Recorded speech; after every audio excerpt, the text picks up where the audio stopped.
Bismillahirrahmanirrahim. Assalamualaikum warahmatullahi wabarakatuh. Alhamdulillah, wassalatu wassalamu ala rasulillah, la hawla wa la quwwata illa billah. Amma ba'd. Kaifa halukum? Kelas 3A dan 3B yang soleh dan soleha. Bagaimana kabar kalian hari ini? Tentunya semoga kalian selalu Allah berikan kesehatan, dan yang paling penting adalah kalian selalu semangat dalam belajar di rumah. Baiklah anak-anakku kelas 3 SD Imam Syafi'i Sangatta yang soleh dan soleha. Seperti biasa, sebelum kita belajar, mari kita berdoa terlebih dahulu. Allahumma inni as'aluka ilman nafi'a wa rizqan thayyiba wa amalan mutaqabbala. Alhamdulillah, hari ini kita belajar lagi ya anak-anak. Kita akan melanjutkan pembahasan tema 1, pertumbuhan dan perkembangan makhluk hidup. Subtema 2, mengenal pertumbuhan dan perkembangan manusia. Adapun materi yang akan kita pelajari yaitu pembelajaran ketiga tentang makanan sehat dan bergizi, serta materi matematika tentang masalah sehari-hari melibatkan penjumlahan, atau bisa kalian sebut dengan soal cerita ya. Baiklah anak-anakku yang soleh dan soleha, mari kita mulai pembelajaran yang pertama ini. Baiklah anak-anakku yang soleh dan soleha, mari kita bahas tentang makanan sehat dan bergizi. Ada yang tahu kalian apakah yang dimaksud dengan makanan sehat atau makanan bergizi? Apa itu makanan sehat dan bergizi?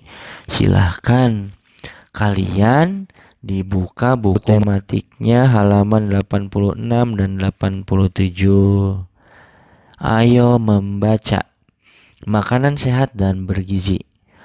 Makanan sehat adalah makanan yang mengandung gizi seimbang, kaya akan serat, serta mengandung zat yang dibutuhkan untuk pertumbuhan dan perkembangan tubuh kita. Dilihat dari kandungannya, makanan sehat adalah makanan yang mengandung karbohidrat, protein, mineral, vitamin, dan lemak. Tentunya kalian sudah pernah mendengar ya bahwa makanan sehat dan bergizi bisa disebut juga dengan makanan 4 sehat 5 sempurna. Ya, betul sekali anak-anakku. Ustadz pada pertemuan yang lalu telah menyinggung sedikit tentang pembahasan 4 sehat 5 sempurna. Baiklah, biar kalian lebih paham lagi, mari kita pelajari apa yang dimaksud dengan 4 sehat 5 sempurna itu ya. Nah, itu makanan sehat. Sekarang, apakah yang dimaksud dengan makanan bergizi? Makanan bergizi adalah makanan yang akan mempengaruhi pertumbuhan dan perkembangan manusia, atau bisa disebut dengan makanan 4 sehat 5 sempurna. Yang termasuk makanan 4 sehat 5 sempurna itu apa aja? Ya, yang pertama makanan 4 sehat 5 sempurna itu adalah nomor 1 makanan pokok, yang kedua lauk pauk, yang ketiga sayur, yang keempat buah-buahan, yang kelima susu. Contoh makanan sehat yang sudah memenuhi kriteria 4 sehat 5 sempurna adalah sebagai berikut. 1. Karbohidrat. Karbohidrat ini banyak terkandung pada nasi, jagung, gandum, dan singkong. Nomor 2, protein. Protein ini banyak terkandung pada daging, ikan, telur, tahu, dan tempe. Yang ketiga, mineral. Banyak terkandung pada sayur-sayuran. Yang keempat, vitamin. Banyak terkandung pada buah-buahan. Yang kelima, susu.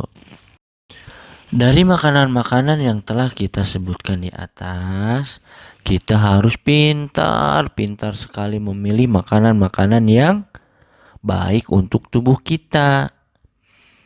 Karena ada makanan yang baik dan sehat untuk tubuh kita, maka ada pula makanan yang perlu kita hindari anak-anakku sekalian. Yaitu contohnya 1. Permen, es krim, coklat.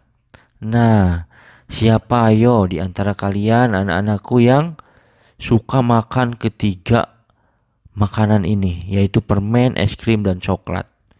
Nah, iya. Kalian sekarang belajar untuk tidak memakan makanan yang tadi, atau menghindari atau mengurangi makanan seperti permen, es krim, dan coklat itu. Karena makanan ini bisa menyebabkan gigi kita sakit. Iya, betul sekali. Nah, begitu ya anak-anakku. Kalian harus bijak dalam memakan setiap makanan yang akan kalian makan. Jadi, tadi kalau kalian mau memakan makanan yang sehat, yang 4 sehat 5 sempurna. Dan kalau kalian menghindari makanan yang kurang baik, yaitu kalian harus menghindari makanan-makanan seperti coklat, es krim, dan permen. Baiklah anak-anakku yang soleh dan soleha, kita akan berlanjut ke materi selanjutnya, yaitu menyelesaikan soal cerita. Ayo mengamati. Kalian silahkan dibuka buku tematik halaman 88. Ayo mengamati. Memecahkan masalah sehari-hari yang melibatkan penjumlahan. Pada pembelajaran sebelumnya, kalian sudah diajarkan tentang penjumlahan bilangan cacah. Pada kesempatan ini kalian akan diajak untuk belajar memecahkan masalah sehari-hari yang melibatkan penjumlahan melalui soal cerita. Untuk menyelesaikan soal cerita, kalian harus dapat mengubah kalimat cerita ke bentuk operasi hitung terlebih dahulu. Perhatikan contoh berikut ini. Di tempat penyimpanan milik seorang pedagang terdapat 354 karung beras. Pedagang itu mengisi lagi dengan 335 karung beras. Pertama tadi ada 354 karung beras. Nah, yang kedua, pedagang tadi menambah lagi atau mengisi lagi dengan 335 karung beras. Pertanyaannya, berapa jumlah beras yang ada dalam tempat penyimpanan beras tersebut? Nah, anak-anakku yang soleh dan soleha kelas 3A dan kelas 3B, cara menyelesaikan soal cerita seperti ini, kalian jangan langsung menjawab ya. Iya, jangan langsung menjawab. Kita harus menulis diketahui terlebih dahulu. Terus ditanyakannya apa dan jawab. Begitu ya. Dari soal yang telah kita baca tadi, berarti diketahui terdapat 354 karung beras dan 335 karung beras. Ditanyakan, yang ditanyakannya apa? berapa jumlah beras yang ada dalam tempat penyimpanan beras tersebut. Selanjutnya jawab. Nah, jumlah beras mula-mula 354 karung. Jumlah beras yang ditambahkan 335 karung. Jumlah beras seluruhnya yaitu 354 ditambah 335. Nah, jika kalian masih kesulitan menjumlahkan angka-angka ini, kalian bisa menggunakan atau kalian bisa menjumlahkan angka-angka ini dengan cara susun ke bawah. Ya, betul. Harus lurus angkanya. Satuan harus lurus dengan satuan, puluhan harus lurus dengan puluhan, dan ratusan harus lurus dengan ratusan. Sehingga ketika kita atau kalian sudah menulis angka-angka tadi dengan lurus dan menjumlahkannya, insya Allah akan benar. Nah, kita kembali ke soal. 354 ditambah 335. Jadi berapa? Ya, 4 ditambah 5, 9. 5 ditambah 3, 8. Dan 3 ditambah 3, 6. Jadi dalam tempat penyimpanan sekarang ada 689 karung beras. Begitu anak-anakku cara menyelesaikan soal cerita di atas. Artinya kalian harus menuliskan terlebih dahulu, yaitu diketahuinya apa, ditanyakannya apa, dan dijawab seperti apa. Begitu. Baiklah anak-anakku, supaya kalian bisa mengerti dan memahami tentang penjumlahan melalui cerita, yaitu kalian berlatih di halaman 89. Di situ ada 5 soal menyelesaikan soal cerita. Kerjakan soal-soal berikut seperti contoh di atas. Kalian boleh mengisi 2 soal saja dari 5 soal yang ada. Terserah kalian mau pilih soal nomor berapa. Mau nomor 1, nomor 2, nomor 3, nomor 4, nomor 5. Terserah ya. Yang penting kalian bisa mengisi soal-soal tersebut dengan cara atau teknik seperti yang tadi Ustadz jelaskan, yaitu menuliskan diketahuinya dulu, terus ditanyakannya apa, dan jawabnya bagaimana. Ya, begitu ya. Selamat berlatih anak-anakku, tetap semangat.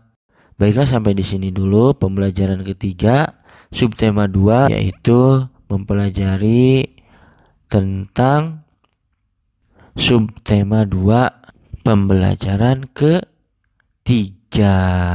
Baiklah anak-anakku yang soleh dan soleha, sebelum mengakhiri pembelajaran kali ini, marilah kita bersama-sama membaca doa kafaratul majelis. Doa kafaratul majelis. Subhanakallahumma wa bihamdika asyhadu an la ilaha illa anta astaghfiruka wa atubu ilaik.